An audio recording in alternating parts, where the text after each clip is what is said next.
Hi designers எல்லாத்துக்குமே வணக்கம்.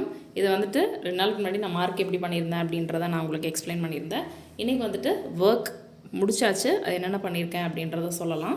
நான் ஒர்க் பண்ணும்போது வீடியோ எடுக்க டைம் இல்லை. நேற்று இன்றைக்கி மட்டும் இந்த ஒர்க் பண்ணினேன் அப்படின்றதுனால சரிங்களா.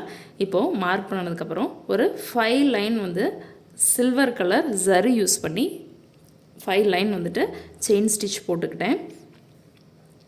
அதுக்கப்புறமா ஒரு லைன் 3 நம்பர் பஞ்ச் பீட் போட்டிருக்கேன் சரிங்களா. 3 நம்பர் பஞ்ச் பீட்.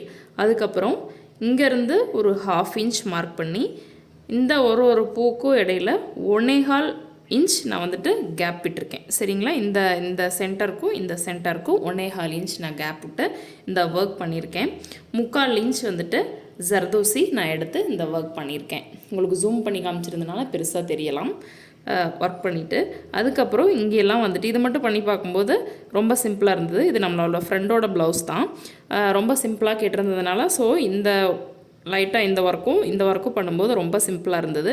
ஸோ இன்னும் கொஞ்சம் ஸ்கேட்டரிங் பீட் எஃபெக்டில் பண்ணலாம் அப்படின்னு சொல்லிட்டு அவங்க சில்வர் கலர் தீமில் மட்டும்தான் கேட்டிருந்தாங்க. அப்புறம் நான் சொல்லவும் சரி உள்ள கோல்டு மிக்ஸ் பண்ணிக்கோங்க அப்படின்னு சொல்லிட்டாங்க. இந்த பீட் எஃபெக்டில் மட்டும் அதையும் நம்ம பண்ணி இந்த பார்டர் ஒர்க்கு இங்கே எவ்வளோ தூரம் கவர் பண்ணியிருக்கேன் அப்படின்னா 2 இன்ச்சுக்கு நான் கவர் பண்ணியிருக்கேன். 1.5 இன்ச்சுக்கு நான் கவர் பண்ணியிருக்கேன். இந்த கேப்லேருந்து இந்த கேப் வரைக்கும் சரிங்களா. ஸ்லீவில் தான் 2 இன்ச் கேப் கவர் பண்ணியிருக்கேன். பேக் நெக்கும் ஃப்ரண்ட் நெக்கும் 1.5 இன்ச் மட்டும் கவர் பண்ணியிருக்கேன் இந்த ஸ்கேட்டரிங் பீட் எஃபெக்டில். இது எப்படி இருக்குது அப்படின்றத எனக்கு சொல்லுங்கள். இங்கே பார்த்தீங்க அப்படின்னாக்கா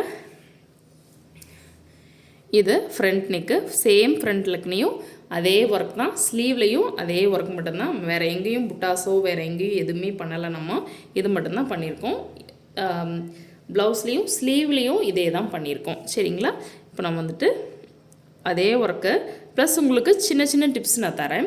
செயின் ஸ்டிச் போடும்போது ரொம்ப ரொம்ப பெரிய பெரிய செயினாக போடாமல் இந்த மாதிரி மீடியமாக இந்த மாதிரி போட்டிங்க அப்படின்னா இது ஒரு செயின் ஸ்டிச் அப்படியே ஒரு செயின் மாதிரி லுக்கில் இருக்குது பார்த்தீங்களா.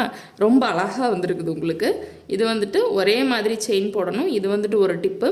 அப்புறம் இந்த பீடு வைக்கும்போது ஒரு நூல் தள்ளி, அதாவது ஒரு செயின் ஸ்டிச் போடுற ஸ்பேஸ் அளவு தள்ளி போட்டிங்க, ஃப்ரேமில் தள்ளி போட்டிங்க அப்படின்னாக்க நீங்கள் ஃப்ரேம் ரிமூவ் பண்ணும்போது இந்த மாதிரி வந்துடும். இப்போ செயின் ஸ்டிச் ஒட்டியே போட்டிருந்தீங்க அப்படின்னாக்கா ஒரு லைன் வந்துட்டு செயின் ஸ்டிச் மறைச்சிரும் சரிங்களா. நீங்கள் இது வந்துட்டு ஜர்தோசி கட் பண்ணும்போது ஒரே கட்டில் கட் பண்ணிடணும்.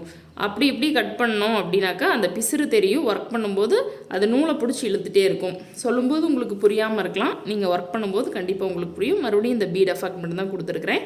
ஃப்ரண்ட் நெக்கை பொறுத்த வரையிலும் அந்த கொக்குப்பட்டி ஹூக் பட்டி வரும் இல்லைங்களா, அதில் வந்துட்டு ஒரு 1 to 1 இன்ச் உள்ளே ஒர்க் பண்ணிக்கோங்க. அப்போ தான் வந்துட்டு டெய்லர் வந்துட்டு தைக்கிறதுக்கு ரொம்ப ஈஸியாக இருக்கும். கடைசி வரைக்கும் இங்கே வரைக்கும் இருக்குதுன்னு இங்கே வரைக்கும் தைச்சிட்டிங்க அப்படின்னா அந்த கொக்கிப்பட்டி ஹூக் பட்டி வைக்கிறதுக்கு அவங்களுக்கு ரொம்ப சிரமமாக இருக்கும். பீடு அடி வாங்கிடும். நம்மளுக்கு பீடு ஒன்று பிரிஞ்சுது அப்படின்னா எல்லாமே கட்டாகி போயிடும்.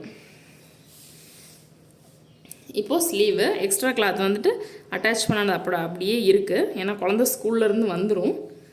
அதனால் நான் வந்துட்டு அப்புறமா கலட்டிக்கலாம் அப்படின்ட்டு அப்படியே நான் உங்களுக்கு ஒர்க்கை காமிக்கிறேன். இந்த இடத்துல அதே தான் உங்களுக்கு வந்துட்டு என்ன டிப்ஸ்ன்னு பார்த்தீங்கன்னா செயின் ஸ்டிச் ஒரே மாதிரி போடுங்க. நான் இப்போ காமிச்சதில் எல்லாமே செயின் ஸ்டிச் ஒரே மாதிரி தான் இருக்கும். நீங்கள் வந்துட்டு நான் 5 லைன் வந்துட்டு சில்வர் சரியில் மட்டும் கொடுத்துருக்கேன். நீங்கள் 2 லைன் சில்வர் சரியில் கொடுத்துட்டு மீதி 3 லைன் உள்ள ஏதாவது சாரியில் உள்ளே இருக்கிற கலரில் கூட கொடுக்கலாம். நம்மளோட ஃப்ரெண்டு எனக்கு சில்வர் தீமில் தான் ஒர்க் வேணும்னு சொல்லிட்டாங்க. அதனால் இங்கேயும் அதே மாதிரி தான் தையலுக்கு கொஞ்சம் உள்ளதள்ளி தான் ஒர்க் பண்ணணும். ஸோ இதிலேருந்து ஸ்டார்ட் பண்ணிவிட்டு உள்ளதள்ளி தான் நான் பீட் வச்சுருக்கேன். அதே எஃபெக்ட் தான். பஞ்ச் பீடை ஒரு பீடாக தான் கோர்க்கணும். கொஞ்சம் சரி விட கொஞ்சம் உள்ளே தள்ளி கோர்க்கணும் சரிங்களா. இதெல்லாம் வந்துட்டு எவ்வளோ இன்ச்சோ அதை மார்க் பண்ணி அங்கங்கே லைட்டாக மார்க் பண்ணிட்டீங்க அப்படின்னா ஒன்று போல் வரும் நம்ம ஒர்க் பண்ணும்போது சரிங்களா. அதே மாதிரி தான் இந்த ஸ்லீவ் எல்லாமே, அதாவது அந்த பார்டர் மட்டும் ஸ்லீவு இதில் எல்லாம் வேணும்னு நாங்கள் கொடுத்துருக்கேன். ஃபைனலாக வந்துட்டு ப்ளவுஸ் ரொம்ப அழகாக வந்திருக்குது. அவங்களே இன்னும் பார்க்கல, பார்த்தா என்ன சொல்லுவாங்கன்னு தெரில. ரொம்ப அழகாக இருக்குது பார்த்திங்களா. இது வந்துட்டு பேக்கு. ஸோ உங்களுக்கு மார்க்கிங் மட்டும் காமிச்சிருந்தேன். ஸோ இந்த வியூவும் காமிக்கணும் அப்படின்றதுக்காக எடுத்தேன். நேற்று அதனால தாங்க இந்த ஒர்க் இருக்கிறதுனால தான் வந்துட்டு நேற்று நான் வீடியோ போட முடியல.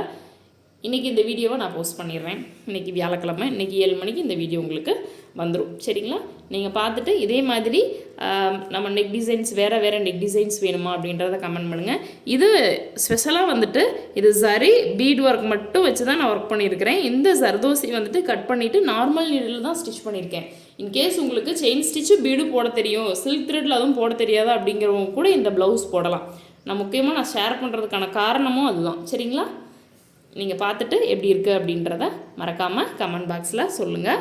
நன்றி, வணக்கம். வந்துட்டு ஒரே ஒரு டிப்புங்க, இந்த வந்துட்டு எல்லோரும் ஆரி ஃப்ரேமில் ஃபிக்ஸ் பண்ணி ஒர்க் பண்ணுற எல்லாருமே சந்திக்கக்கூடிய ஒரு பிரச்சனை. நூல் இலைகள் அப்படியே இதாக இருக்குது பார்த்தீங்களா, அந்த ஃப்ரேமில் மாட்டி டைட் பண்ணும்போது ஒரு சின்ன காயம் மாதிரி இருக்கும். இப்போது நூல் இலைகள் இந்த பக்கமாக வந்திருக்கு. சரிங்களா? இது கேமராவுக்கு நல்லா தெரியுது என்னன்னு தெரியல, சின்ன ஒரு இதாக இருக்குது.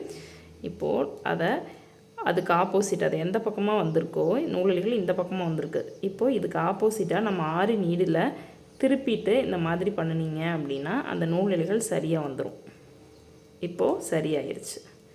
நேரில் பார்க்கும்போது எனக்கு தெரியுது, கேமராவில் உங்களுக்கு எந்த அளவுக்கு தெரியுது அப்படின்றது தெரிலனாலும் பரவாயில்ல. இந்த டிப்பை நீங்கள் யூஸ் பண்ணிக்கோங்க. ஃப்ரேமில் போட்டோம் அப்படின்னா லைட்டாக அந்த மாதிரி காயாகும். சரிங்களா? லைட்டாக இந்த இடம்லாம் வந்துட்டு ஸ்டிச்சிங், அதாவது அந்த நம்ம உடம்பு வந்துச்சு அப்படின்னா பிரிக்கிறதுக்கு நம்ம எக்ஸ்ட்ரா தையல் போடுவோம் இல்லைங்களா, அந்த இடத்துல போயிடும் இந்த ஒரு சின்ன காயம். அது ஒன்றும் பிரச்சனை கிடையாது. நீங்கள் மெயினான இடத்துல இருந்துச்சு அப்படின்னா இந்த மாதிரி பண்ணி சரி பண்ணிக்கோங்க. சரிங்களா? நன்றி.